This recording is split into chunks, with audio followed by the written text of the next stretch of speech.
The amalgamation of these movements coming together, and now we're seeing the people joining. Because at some point it was dismissed as tribalism, Afrophobia, xenophobia, and then that sparked now the Zulus coming together with the Xhosas, with the Tongas, with the Tswanas, and suddenly now, hey, it's the people. Mm-hmm. They are led by a lady who is now coined the new Winnie Mandela. Oh Lord!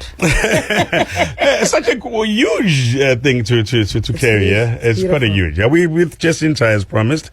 Sizokhuluma ngale ndaba. Sibonile in the country. We reflect on President Ramaphosa's recent address, and Jacinta has a lot to say. Jacinta, good morning. Welcome to Gagas FM Breakfast. Welcome back home. Let's talk about what responsibilities do you think these particular governments have in taking their people home, and do you think umhlaka 30 June is also a date nabo afanele bayazi ukuthi icela basiza abantu babuyela emakhaya by that date? Look, I think the whole of Africa now knows, because I mean they've decided to target us as the bad people for trying to fight for what's right in our country, which is okay. But I mean our government has gotten away with being complacent for a very long time.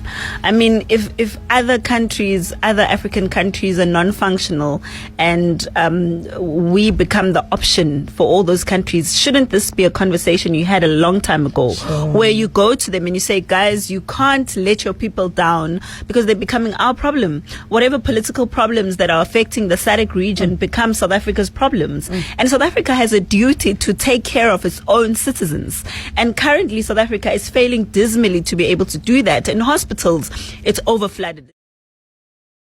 Schools, there's children who are not even in schools right now because there's no space. If you go to SASSA grants, foreigners are even getting SASSA grants because their government is letting them down. Anyone who feels like they're sick from Zimbabwe comes here because they need medication. So medication is running out for South Africans as well. Women are sleeping on floors in hospitals. I'm sure you've seen this often enough with people sleeping on the floor. Yes. So this is not our responsibility. It's not our responsibility. No,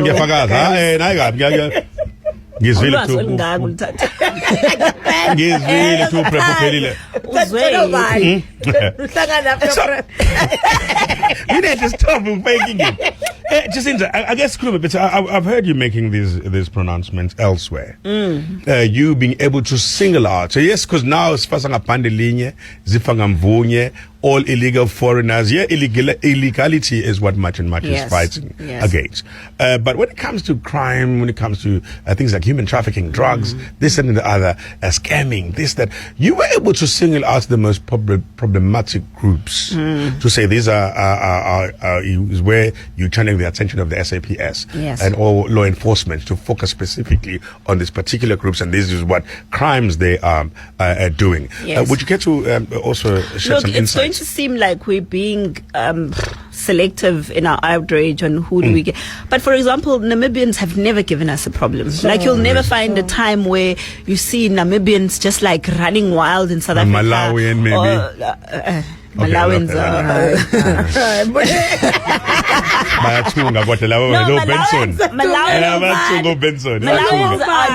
are not criminals, if I can put it that way. They'll hardly give you a hard time in crime, but when it comes to the labor markets, they are the cheap labor. That everyone is complaining about, with Zimbabweans as well. Zimbabweans are big on robberies, they're big on pickpocketing and all these crimes. There are some Malawians that are dominant when it comes to house breaking, etc. But I mean, it's not like a common thing. But you see, with Nigerians are a special bunch of people who love gaslighting everyone into believing that everyone else is the problem but them. You know, it cannot be that everywhere in the world, every single country in the world is getting rid of Nigerians with absolute enthusiasm. And here in South Africa, current minister, who's not acting at the moment because we've got an acting minister, issued out a list of kingpins in all 9 provinces. Yes. And 6 of the 9 provinces had Nigerians as kingpins. Yes. 6 of the 9. Every Sunday we sit and watch Nigerians doing drugs, activities of all kinds, and their excuse is always that South Africa is fertile. They're poor. Oh, I'm coming from Nigeria because blah blah blah. They always have it there. You know what I mean? Are South Africans also enablers of this Nigerian crime? There's not a single crime in this country that would be happening if it wasn't for South Africans getting involved. So it would be impossible for them to carry out crimes if South Africans didn't get involved. But we've also and criminals. That's the thing. Sure. So if you're in a country with criminals and corrupt leaders and corrupt people, and where corruption is the thing, where keep it drink is a normal thing, then obviously people from outside will manipulate that very same system. And then you look at Somalians, Ethiopians, Pakistanis, Bangladeshis who've taken over the economy. That's they specialize. Their economy is there with the tuck shops and the shops, and that's why there's something called the spaza shop mafias right now, where they terrorize anyone who's trying to enter into that market because they want to keep it to themselves. And you know how they master that? They hide behind them being refugees. So they come here and they get these papers that declare them as refugees. And currently, the refugee status allows refugees to kind of carry themselves as though they're South Africans. But the worst part about this refugee status is that the Department of Home Affairs has no idea where their refugees are in the country. Yes. They don't have their addresses. They don't have where they live. The last time they probably see them is when they give them their documents, and then they disappear into the country and do whatever it is that they want. They don't ask them what they're going to be doing in the country. They don't have such a system that enables us to know who's a refugee, where they're staying. And we don't have refugee camps in South Africa, which is what makes other countries able to manage the refugee system. On top of that, there's millions of documents flying around of fake refugees, because according to the Home Affairs system, we don't have that many refugees. I think it's about 100 and something thousand refugees. But when you go into practicality, the refugees are in every single tuck shop. They'll always give you refugee papers in every shop. Yeah. Okay, so Jacinta Ngobese Zuma, the most talked about person in Africa right now. What is one thing? Ngoba siyazi ukuthi bakulalele njengamanje. They're going to watch us abangakuboni njengamanje. Yeah, and it's going to spread all over Africa. Trust me, I know. What is the one message you really want to get out there? Mhlambe uthi na into ekufanele understand. Look, I think for the longest time, people need to understand that South Africans, even though it's easy to label us as xenophobic, we didn't just wake up in the morning and say, oh no, we have a problem with people from outside. I always emphasize this. Sure. They've been here in our country ever since we've had our democracy. They've been here. But the problem is currently migration is not managed in the country. So we are fighting for resources with people that are from outside, whereas people died so that South Africa can be free. So let's picture this. There was apartheid, and everyone said, okay, life goes on as normal. White people keep your stuff. Black people, you have to basically start from scratch. BEE process, it becomes a corrupt process that benefits only those who are close to a few people. So the poor of the poor have never benefited from this economy, mind you, because they have to start from scratch with no connections, nothing, right? And when they do that, suddenly comes the poor people from all over Africa who have problems with their government, competing with who? The poor people. Because remember, they're not competing with the politicians, that they're not. They're competing with the very poorest of poor of South Africans. So what happens is we are the country with the biggest gap between the rich and the poor in the world currently.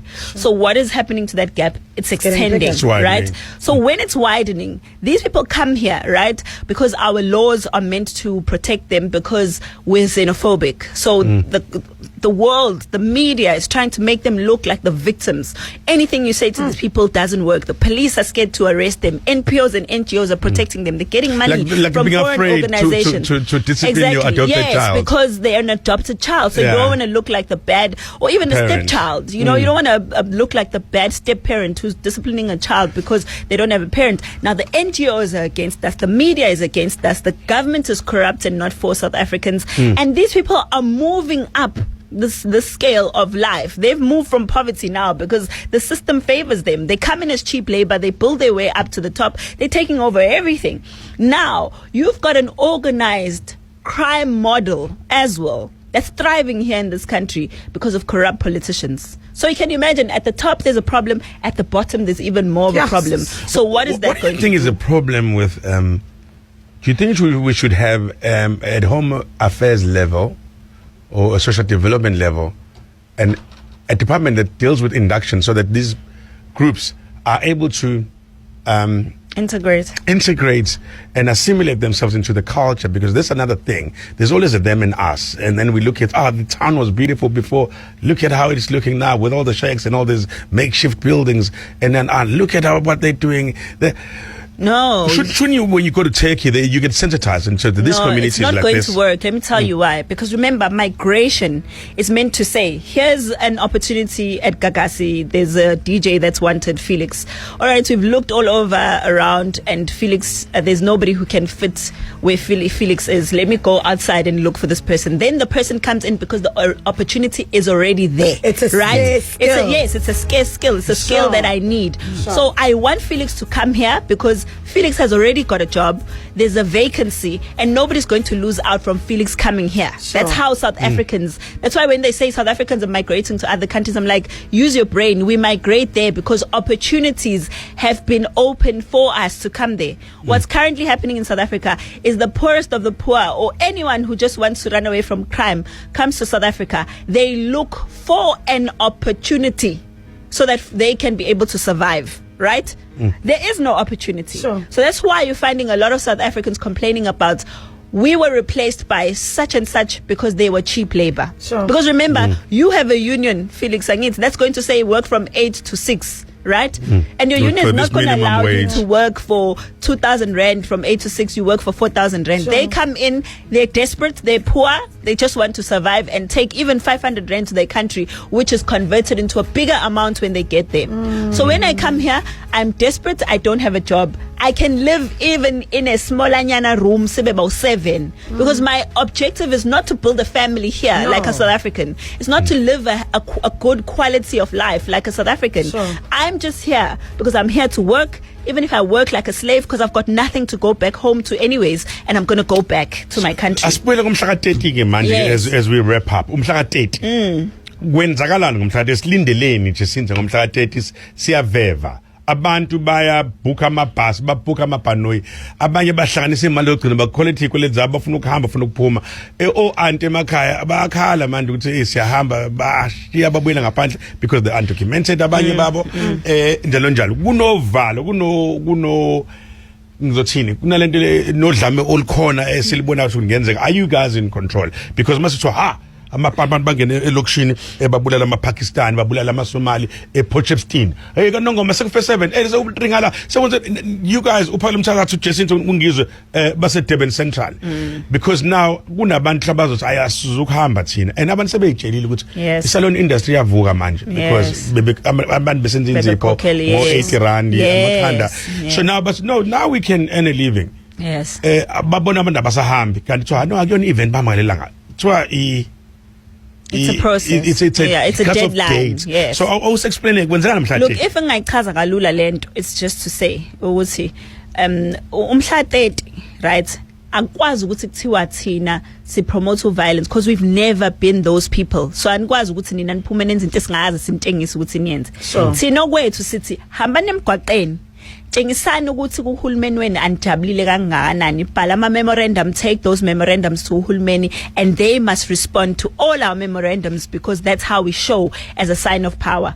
The minute in Bashaya, the minute you become violent towards them, they become the victims. And currently we are the victims here. That's the honest truth. La South Africa, it's in our victims. It's in silahlekelwe iy'kole, silahlekelwe ibhedlela, silahlekelwe indawo zokuhlala, silahlekelwe imisebenzi. It's in. We are the victims. So just but yes, but the minute you heard them, well, it's not a holiday, but ngiyabuza ukuthi ungasakaza usemashini Felix, wena vele flexible indaba yakho. Sakaza usemashini uphethe microphone la. But what we're saying, the message is clear. We want to send a message to government on the 30th that from here onwards, we're going to be intensifying our fight to the government. Because remember, we've given you a cut-off date to say, go home. Now we are going to intensify, even if we march every day, if we have to. Because government needs to listen to what we're saying. Because remember, foreign nationals are delel. Local we cannot run away from. And the government the president had an opportunity to speak to them and tell them, listen, you are disrespectful to South Africans. You can't carry yourself that way in a foreign country. In a foreign country, you respect the laws. Sure. You carry your documentation all the time. We all travel. We know what it takes to be in a foreign country. You can't go there and disrespect the people of that country and then say when they respond with anger, oh no, they're xenophobic. That's why everyone keeps saying this xenophobic notion without putting the responsibility back to the people who are in this country and behaving in a way that's not correct. So South Africans, don't be violent, don't kill anyone, don't hurt anyone. We will send our message to the government, and strongly so, by just taking our feet and making our noise heard on the streets. There you go. There you have it. Nizwileke from the person herself. Ukuthi ngomhla ka 30 akuliwa co violence. No.